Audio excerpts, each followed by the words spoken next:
The word pale, in the expression beyond the pale, originally comes from the Latin pallis, meaning stake. In medieval times, stakes were not only handy for impaling people, but they were also used to put up fences and to form boundaries. Settlements encircled by such a fence were commonly referred to as pales. For example, as the territory of Ireland, controlled by England, gradually shrank over the centuries, a palisade was formed around the region of Dublin in the 15th century. This region represented the English crown's final foothold on the island. It became known as the Pale. Anything outside the Pale was outside English law and custom, outside the established order. That which is beyond the Pale is unacceptable, heretical, impolite, offensive, dangerous even. One goes beyond the Pale at their own peril. There's another meaning to the word pale, and the fact that we can see this particular type of paleness is important for us social and empathetic humans. Most dumb mammals can't even tell the difference between red and green. They have only two types of color receptors and see color along just two dimensions, a white-black scale and a yellow-blue scale. As Dr. Mark Changizi explains in his book, The Vision Revolution, the clue as to why humans have evolved to see the red-green scale lies in our nakedness and in the frequencies that our color receptor cones detect. They are perfectly set up to detect the presence and oxygenation status of the hemoglobin in our blood. The advantages of such keen perceptions are significant.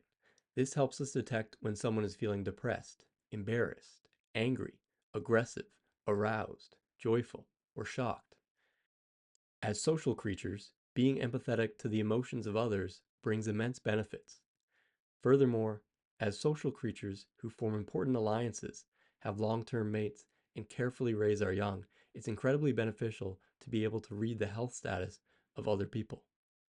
By perceiving both how much blood is in the skin and how well oxygenated that blood is, a mother can notice when her baby is turning purple with suffocation.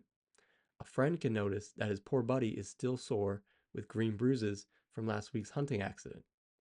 A man can be attracted to the youthful, rosy glow of a fertile woman. And a doctor can notice the yellow pallor before her patient falls faint to the floor. So there are two general benefits: better perception of emotions and better perception of health. But these two characteristics are by no means distinct. I'll point out now that there is no clean separation between how we feel mentally and emotionally and the state of our health and physiology. This connection is so deep that it may be completely forgotten in our everyday conscious minds.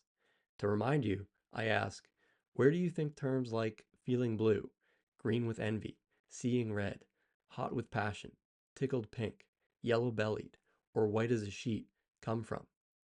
To be blue implies poor circulation, inducing sadness and depression.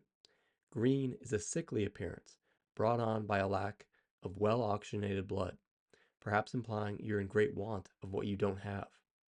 To see red is to have such high blood pressure in preparation for aggression that excess blood comes to your eyes.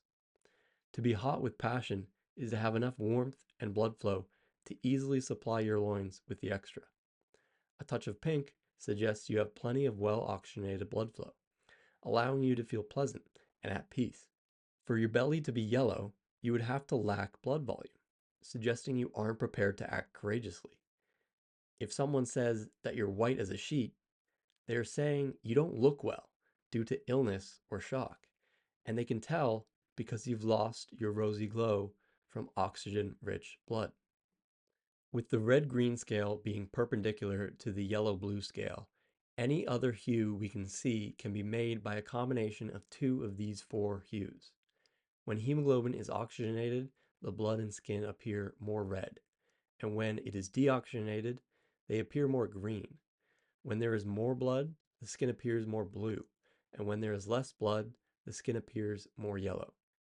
So, with these two variables, oxygenation status and amount of hemoglobin, blood can bring just about any color to our translucent skin.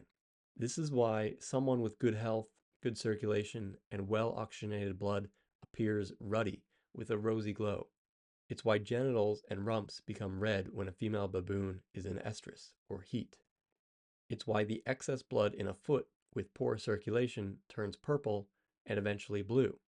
It's why the blood pooled into a bruise turns all sorts of hues, from red to purple to blue to brown to green, kind of like ground beef left in the fridge as the myoglobin becomes deoxygenated.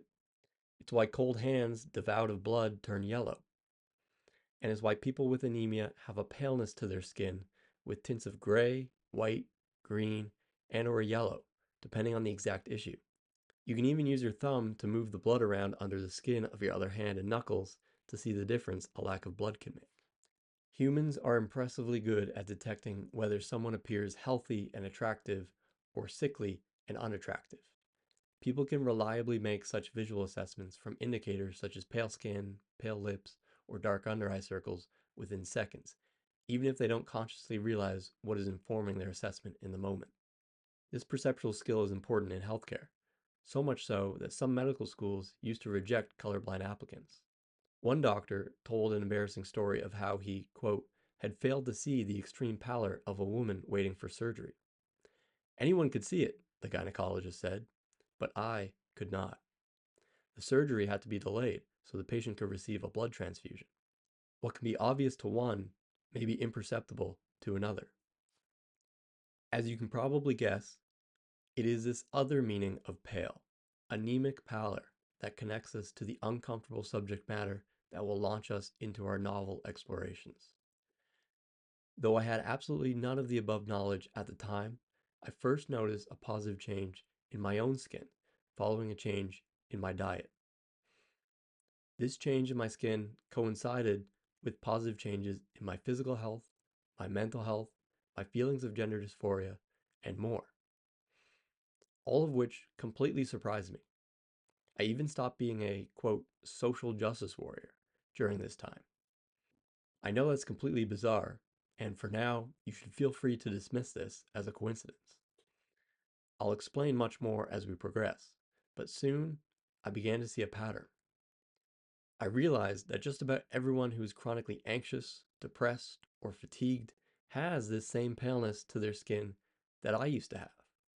Then I noticed this paleness was also extremely common in vegans, those who are very, quote, woke, and people with gender dysphoria. I also observed that females are far more likely to fit this pattern than males. Along the way, the pattern became clearer around anxiety, panic, somatic symptoms, dissociation, schizophrenia, depression, mania, self-harm, and suicide. I learned that high altitude is a risk factor for these psychiatric disorders, that beginning at puberty, women are much more likely to suffer from most of these psychiatric disorders, that greater blood loss during delivery increases the risk of postpartum depression and postpartum psychosis, that respiratory disorders are associated with these psychiatric disorders, that people with gender dysphoria are significantly more likely to suffer from these disorders, and that anemia increases the risk of all these disorders. This is what one calls converging evidence.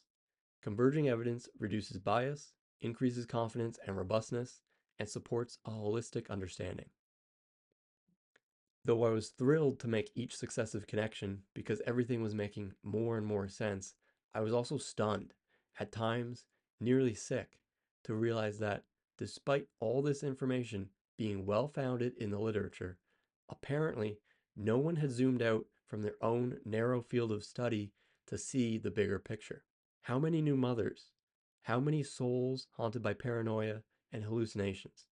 How many teenage girls who hate their bodies and resort to self-harm?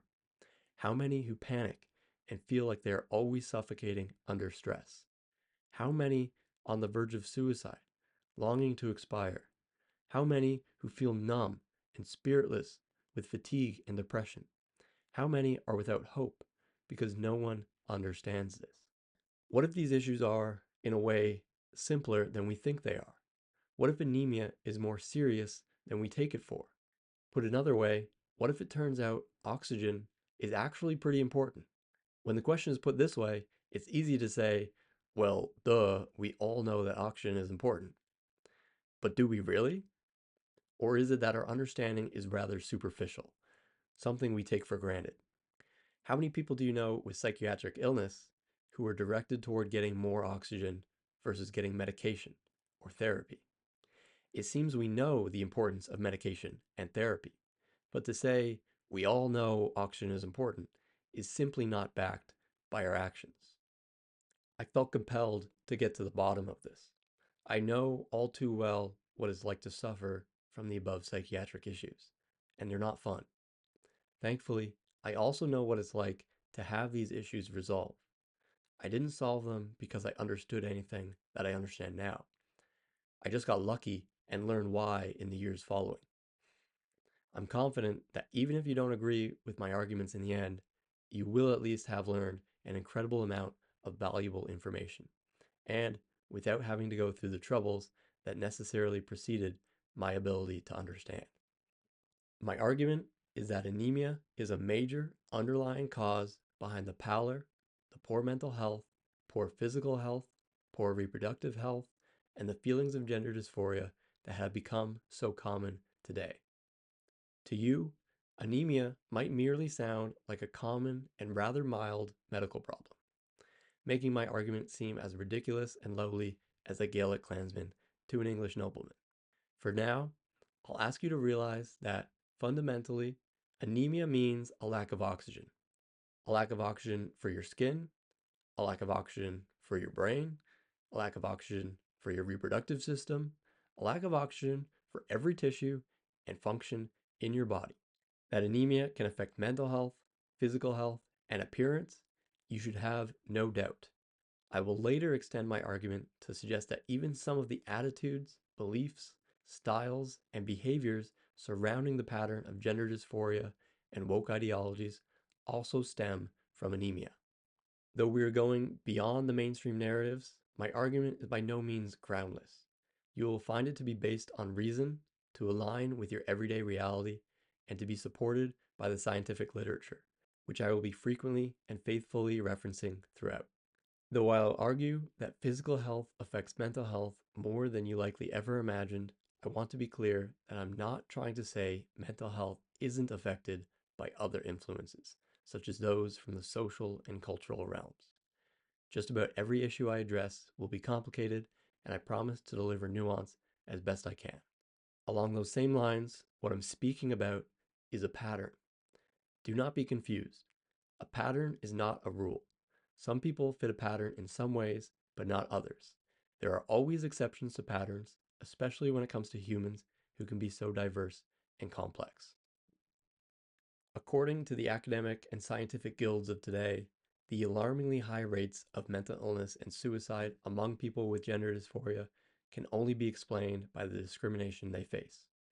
For reasons I will lay out later on, this explanation is not only absurd, containing only a partial truth, but it also obstructs the possibility of understanding how those suffering from mental illness and suicidal ideation can actually get better. My argument will challenge the established rhetoric that disparities in health for people with gender dysphoria, which includes very physical issues like epilepsy, asthma, and fibromyalgia, just to name a few, are somehow all caused by social difficulties like discrimination and transphobia. I will instead argue that fundamentally, these disparities clearly stem from poor physical health. I can tell you that I write this book from a place of conviction, that I see so much suffering from poor mental and physical health, that I know all too well from personal experience what that's like, that I only wish for those suffering to get better, and that this really has nothing to do with gender expression. It doesn't bother me how someone identifies. What I care about is health. If a loved one of mine felt they should live as a different gender, they would have my support. But if they are also depressed, anxious, fatigued, if they were self-harming and suicidal, if they appear to be visibly ill with anemic pallor, I wouldn't simply ignore all of that out of a selfish and cowardly fear that someone might think I'm transphobic. What bothers me is the rampant stupidity and cowardice from all sides that seem to thwart any effort toward better health and richer understanding. I can express these sentiments as sincerely as possible, but I understand and accept that for some, doing so simply won't matter. For some, I will automatically be labeled as unacceptable.